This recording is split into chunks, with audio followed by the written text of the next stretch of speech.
بسم الله الرحمن الرحيم، ورجعت لكم فيديو جديد. طبعا وحشكوا صوتي. انا عارفه ان انا غبت عنكم المره دي غيبه كبيره جدا، بس انا بغيب عشان بعمل عظمه يعني. الحمد لله كان في شويه شغل كده، كانوا لخمني وضغطني، بس الحمد لله يعني. اللي متابعني على البرنامج التاني هيعرف ان انا بنزل تقريبا يوميا، بس فيديوهات صغيره كده قصيره. علشان كده انا مختفيه عنكم، بس هحضر لكم الفتره الجايه عظمه. شايفين الصينيه العظمه دي؟ طب ايه رايكم بقى في المرايه مع الويلكم بورد دي، مع الورد، التنسيق كده؟ ايه الاخبار؟ تحبوا نتكلم عنها قريب؟ انا عايزاكم تشوفوا كل تفصيله في الفيديو، وتكتبوا لي في الكومنتات حابين ايه اكتر حاجه عايزينها فيديو اول يعني اول حاجه تنزل على طول. امنتج ايه في الاول؟ يعني المرايه،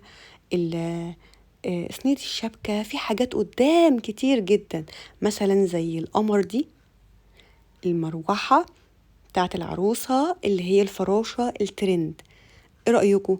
دي بقى حاجة خليجي خالص، لسه ما نزلتش مصر تقريبا، يعني اول حد يعملها يعني. هي زي ماسكة كده بنحط عليها صورة، وفيها في نفس الوقت مروحة او شوية ريش، شكلها شيك جدا. كمان عملنا عليها الماظ، ممكن كمان نحط صورة العريس والعروسة، فبص فيها افكار كتير جدا. وطبعا اول حد يعملها في مصر الفراشة الترند السيلفر. ممكن نعملها كمان جولد، ممكن نعملها، بصوا يعني ده اكليريك كمان، بصوا اكليريك مراية، انضف انواع الاكليريك. وده مكان بتاع البصمة، وحطينا عليها فصوص الالماس. قولولي بذمتكم كده ايه رأيكم؟ ده بصوا الموبايل باين ازاي من المراية. المراية بتاع، بص حاجة كده قمة في الرقي والذوق والرقة. ومنديل كاتب الكتاب طبعا الفراشة، عملنا البصمة فراشة، يبقى المنديل كمان فراشة. وقلمين برضو كاتب الكتاب، حاجة كده يعني على الهادي، وحاجة شيك في نفس الوقت. تمام.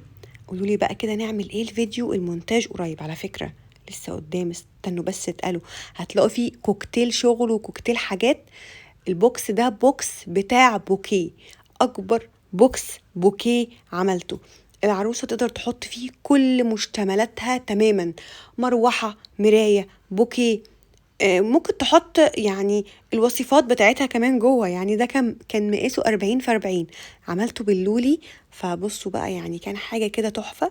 تمام. عملنا كمان واحد تاني، بس على أصغر شوية، على قد كتب الكتاب، بنفس الفكرة. يعني عملنا للبوكيه وعملنا لكتب الكتاب بتفاصيل بقى كتب الكتاب، اللي هو المنديل والفراشة والحاجة. بصوا مراية يا جماعة، انتوا مش مصدقين، الكتابة نفسها مراية. حبيت يعني اخلي كده الديكور بتاعه حاجة رقيقة خالص. تمام. قولوا لي ايه اكتر حاجة عجبتكم في الفيديو بليز يعني. مين يا جماعة حس بغيابي؟ مين بجد حس بالغيبة اللي انا غبتها دي؟ مش حاسين انا طولت قوي؟ ما وحشتكمش يا جماعة بالله عليكم؟ طبعا ده البروش بقى بتاع العروسة يعني. ده كان شوية الحاجات بقى كله. كان عملت كمان اللي هي تابلو للعروسة. فالحمد لله قادرين نعمل كل ما يخص العروسة، الحمد لله.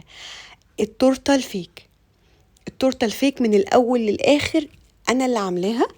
هنزل لكم برضو الفيديو قريب، فانتوا قولوا بقى انتوا حابين ايه الأول. اللي هتقولوا عليه الأول بإذن الله وإجماع عليه هنزله. تمام.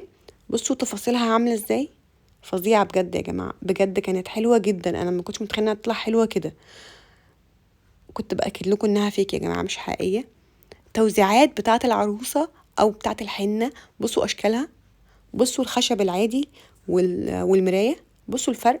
عملنا برضو كمية قوي للحنة، تتوزع في حنة، تتوزع في فرح، يعني الحمد لله.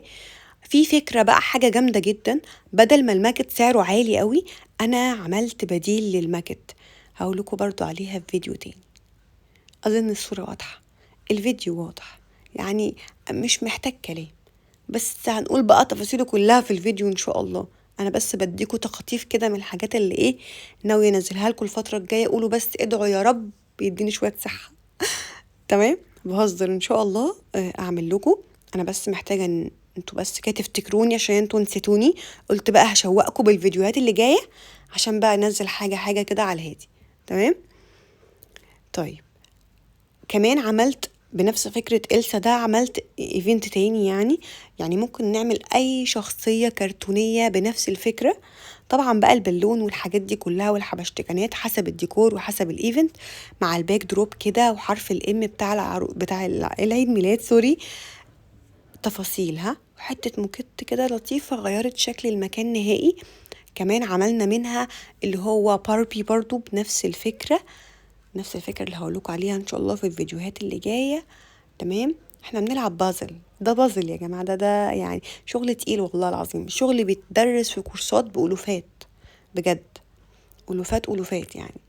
بس انا بعرضه لكم من غير اي حاجة، تتفرجي عليا تعرفي كل المعلومات، اتفرجتيش عليا بس مش هيحصل اي حاجة. هوريكم بقى حتة دين، حتة ايفنت تحفة.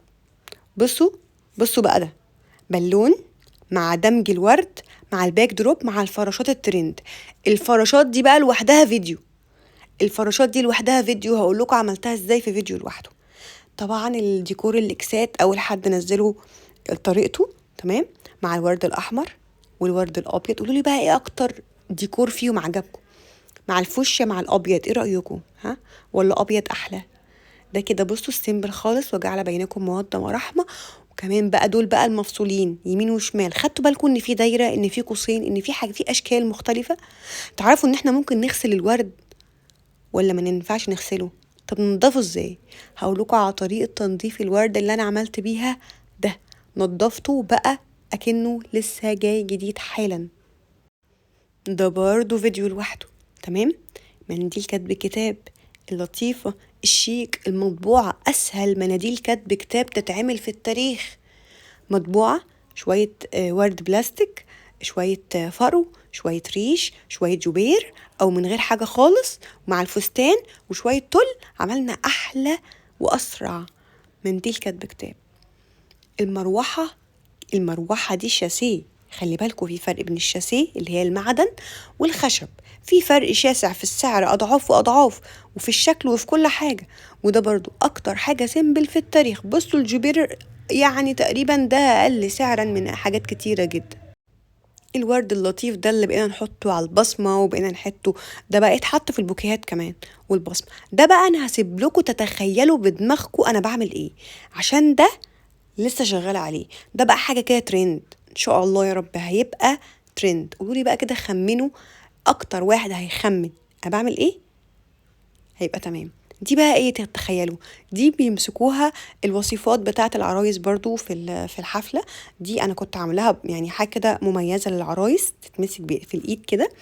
ودي برضو انا قلت يعني للعريس بقى، ودول بقى للوصفات العاديين جدا. في النهاية بهديكم 100,000 وردة، بجد وحشتوني جدا وانا مفتقداكم اكتر ما انتوا افتقدتوني.